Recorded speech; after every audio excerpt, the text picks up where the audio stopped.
پاکستان میں اپنا دشمن کسی کو ماننے کے لیے تیار نہیں ہوں۔ پاکستان میں شیعوں کا کوئی دشمن نہیں ہے۔ جو لوگ ہماری دشمنی کا ٹائٹل لگا کر اپنا قد بڑھانا چاہتے ہیں، میں ان کے لیے ایک جملہ کہہ رہا ہوں کہ وہ ہمارے دشمن نہیں ہیں۔ دشمن کو سمجھدار ہونا چاہیے۔ بے وقوف دشمن پر فخر کرنا کوئی کارنامہ نہیں ہے۔ جی، جنہوں نے پاکستان کی دیواریں کالی کی نا تکفیری نعروں سے، وہ ہمارے دشمن نہیں ہیں۔ ویسے میں آپ سے عرض کروں کہ ہم سے دشمنی کرنے کے لیے قابلیت ضروری ہے۔ ہر ایک کو اپنا دشمن نہیں مانیے۔ ایک شخص میرے مولا علی کے سامنے آیا، علی کی برہنہ تلوار کو دیکھ کر کپڑے خالی کرنے لگا۔ میرے مولا نے منہ موڑ کے فرمایا یہ اس قابل نہیں ہے کہ علی اس پہ تلوار چلائے۔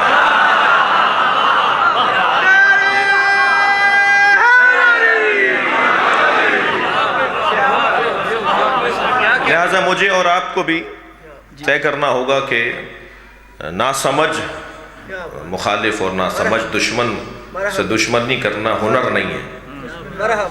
ہمارا دشمن پاکستان میں بے وقوف ثابت ہوا ہے۔ اس کی بے وقوفی کی ایک سب سے بڑی دلیل یہ ہے کہ وہ ہمیں مار کر مضطرب ہے، ہم مر کے مضطرب ہیں۔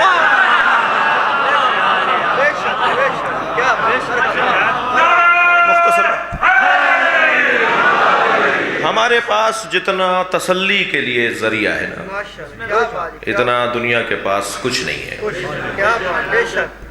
اور یہ بات بھی روشن رہے کہ میں جب بات کر رہا ہوں اپنی، تو میں کوئی شیعہ سنی کی بات نہیں کر رہا۔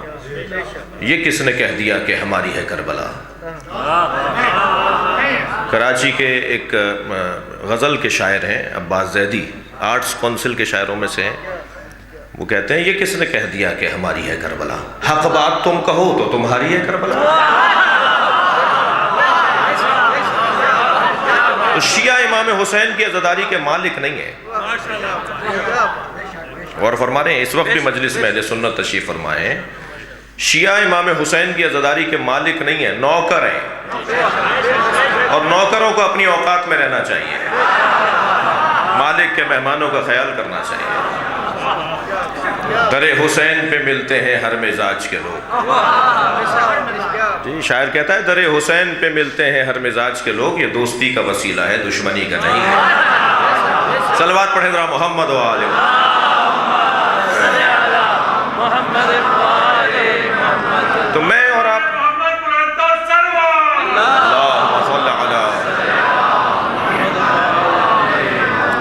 ہم جس دروازے سے جڑے ہوئے ہیں، میں زیادہ تمہید میں اپنا وقت نہ لگاؤں، کہ ہم جس دروازے سے جڑے ہوئے ہیں، ہم جہاں بیٹھے ہیں نا اس سے اچھی جگہ نہیں ہے۔ دنیا کہاں بیٹھی ہے مجھے اس سے غرض نہیں ہے، مگر میں جہاں بیٹھا ہوں وہاں سے جنت کا رستہ بنتا ہے۔ اطمینان قلب کی دولت نصیب ہوتی ہے۔ یہ ہم پر غور کر لیں لوگ تو شاید پی ایچ ڈی ہو جائیں۔ جی، کوئی اگر ہم پہ غور کر لے نا تو شاید پی ایچ ڈی ہو جائے، ڈاکٹر ہو جائے، صرف ہم پہ غور کرنے سے۔ یہ عجیب قوم نہیں ہے، رونے کے لیے خرچہ کرتی ہے۔ توجہ کر رہے ہیں؟ رونے کے لیے خرچہ کرتی ہے۔ لوگ ہنسنے کے لیے خرچہ کرتے ہیں، لوگ یہ رونے کے لیے خرچہ کرتی ہے۔ اس قوم کو سمجھ لے تو لوگ پی ایچ ڈی ہو جائیں۔ اور پھر لوگوں کو رونا سمجھ میں نہیں آ رہا نا، گریہ سمجھ میں نہیں آ رہا، ان کے لیے ایک جملہ کہہ رہا ہوں، جو قوم رونے کی مشق کرتی ہے نا وہ کسی کو رلاتی نہیں ہے۔ توجہ کر رہے ہیں؟ جو مشق یہ کر رہی ہو، کیونکہ رونا، میری بیوی فرما رہی ہیں، سیدہ کی مجلس سے لیے بیٹھے ہیں، اللہ اکبر، انی احب من الصبیان خمسۃ خصال، تھکے ہوئے تو نہیں ہے نا؟ سیدہ فرماتی ہیں مجھے بچوں کی 5 خصلتیں پسند ہیں۔ سیدہ کا قول سنا رہا ہوں آپ کو، مجھے بچوں کی 5 خصلتیں پسند ہیں۔ الاول انہم الباکون، مجھ فاطمہ کو پسند ہے بچوں کی یہ صفت کہ یہ روتے زیادہ ہیں۔ ہمارے ہاں کا بچہ زیادہ روئے تو ہم مولانا کے پاس لے جاتے ہیں، مولانا دم کر دیجئے، روتا زیادہ ہے۔ ڈاکٹر صاحب کے پاس لے جاتے ہیں، یہ روتا زیادہ ہے، دوا دے دیجئے۔ سیدہ فرما رہی ہیں بچے روتے زیادہ ہیں، مجھے اچھے لگتے ہیں۔ گویا سیدہ بڑوں کو ایک پیغام دے رہی ہیں کہ جو روتا ہے نا اس کا دل نرم ہوتا ہے، اور انسانیت کا سب سے بڑا پیغام دل کا نرم ہونا ہے۔ عزیزو یقین جانیے، میں ایک چھوٹا سا ذاکر ہوں، خطیب ہوں، میں الحمدللہ پوری دنیا میں سفر کر رہا ہوں، اور اس حلیے میں رہتا ہوں جس حلیے میں آپ کے پاس آیا ہوں، اور دنیا کے 10 ایئرپورٹس کے اوپر جانا رہا، اور کوئی سفر ایسا نہیں ہوا جس میں کسی نے برابر میں آ کے بیٹھ کے نہ کہا ہو کہ آپ شیعہ مولوی آپ سے سوال کر لوں۔ تو پہلا جواب تو میں یہ دیتا ہوں، میں یہ پہن کے اس لیے پھر رہا ہوں کہ آپ سوال کر لیں۔ ہمارے بارے میں خود سے فیصلے کرتے ہیں، ہم سے پوچھیں نا بھائی یا علی مدد میں بولتا ہوں، فیصلہ آپ کیسے کریں گے؟ جی آپ تو بولتے نہیں ہیں، میں جن سے بات کر رہا ہوں میں بتاؤں گا نا، میں کل میں آپ کا 40 پاروں کا قرآن ہے، 10 پارے فلاں کی بکری کھا گئی، بکری آپ کی ہے، جواب میں دوں؟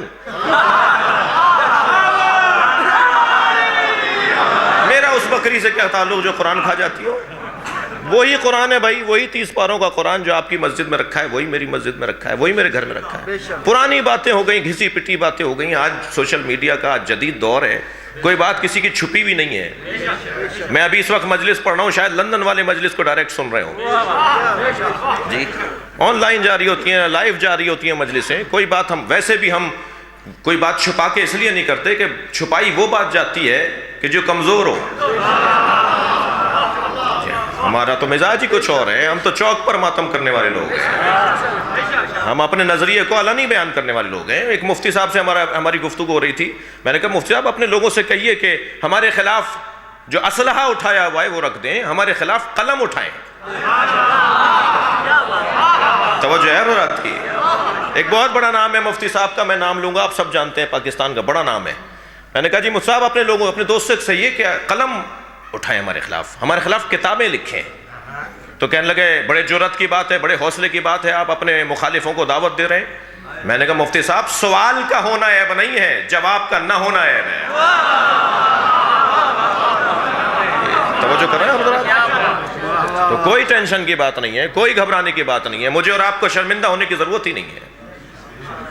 میں پشیمان کیوں ہوں؟ میں کسی ایسے لوگوں کو تو نہیں مانتا کہ جن کا ماننا پشیمانی ہو۔ میں علی کو مانتا ہوں بھائی، میں سیدہ کو مانتا ہوں، لہذا مجھے بڑے وقار کے ساتھ جینے کا اس گھرانے نے سبق دیا ہے۔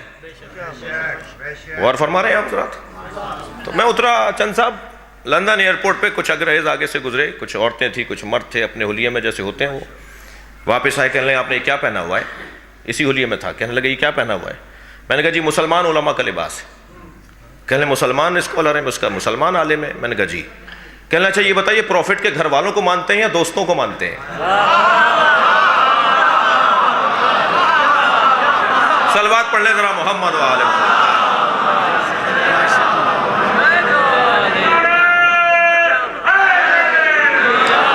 میں نے کہا جی ہم پروفٹ کے دوستوں کا احترام کرتے ہیں مگر پیروی پروفٹ کے گھر والوں کی کرتے ہیں۔ کہنے لگے ہاں مسلمانوں میں وہ اچھے مسلمان ہیں جو پروفٹ کے گھر والوں کو مانتے ہیں۔ یہ آج دنیا بول رہی ہے،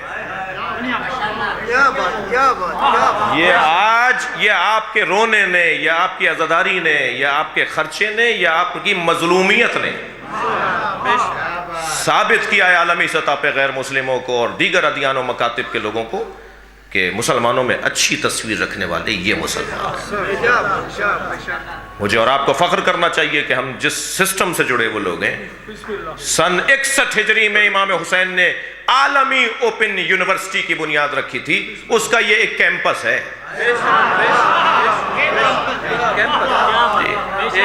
اس کیمپس کا حال تو دیکھیے آپ، چھوٹا سا بچہ بھی بیٹھا ہے، جوان بھی بیٹھا ہے، بڑا بھی بیٹھا ہے، بزرگ بھی بیٹھا ہے، ڈاکٹر بھی بیٹھا ہے، ککڑی بیچنے والا، ٹماٹر بیچنے والا بھی بیٹھا ہے، جوتیاں بنانے والا بھی بیٹھا ہے، فیکٹری کا مالک بھی بیٹھا ہے۔ ایسی کلاس کہیں اور ملے گی؟ ہر طبقہ فکر جہاں پر آ کر بیٹھا ہو جی، لہذا کرم ہے ہم پر اس گھرانے کا کہ ہمیں انہوں نے اپنے ساتھ جوڑا ہوا ہے۔ سیدہ فرما رہی ہیں الاول انہم الباکون، مجھے اچھا لگتا ہے بچے روتے زیادہ ہیں، اس لیے کہ ان کا دل نرم ہوتا ہے۔ جس کا دل نرم ہوتا ہے وہ جلدی رو پڑتا ہے. ہمیں تو مشق کروائی جاتی ہے رونے کی. رونا نہیں آ رہا، رونے کی شکل بناؤ. آمادہ کروایا جا رہا ہے. تمہیں رونا آنا چاہیے، تمہاری آنکھوں میں آنسو آنے چاہیے. سیدہ رباب میرے مولا حسین کی زوجہ ایک کنیز کو دیکھتی ہے کہ کئی گھنٹوں سے مجلس میں رو رہی ہے. بی بی نے قریب بلا کے کہا تم اتنی دیر سے کیسے رو رہی ہو؟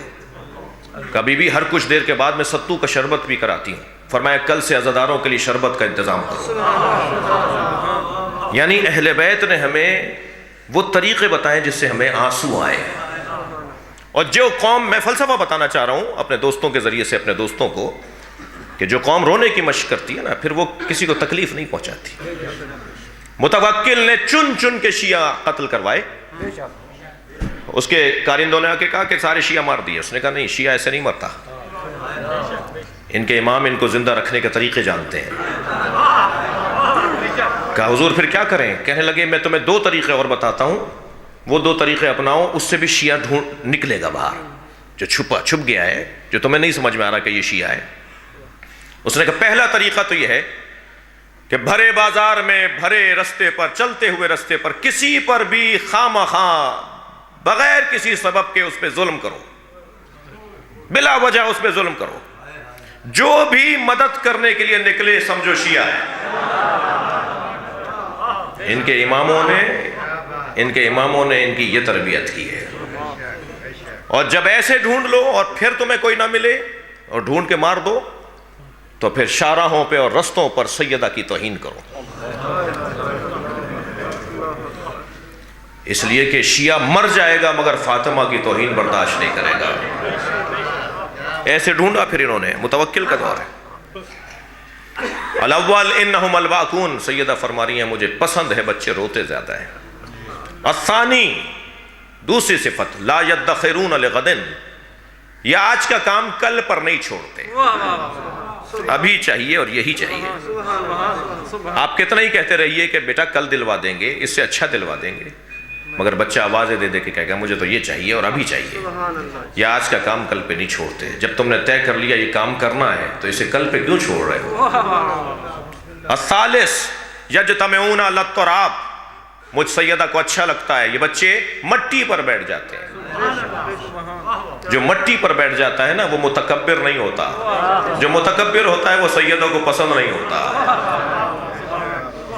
اور عزیزان گرامی، مجھ پر اور آپ پر احسان ان مجلسوں کا یہ ہے کہ ہم امام بارگاہ کے باہر چودھری ہوں گے، امام بارگاہ کے باہر زمیندار ہوں گے، امام بارگاہ کے باہر پولیٹیشن ہوں گے، امام بارگاہ کے باہر فیکٹری کے مالک ہوں گے، امام بارگاہ میں آ کے فقیر حسین ہوتے ہیں.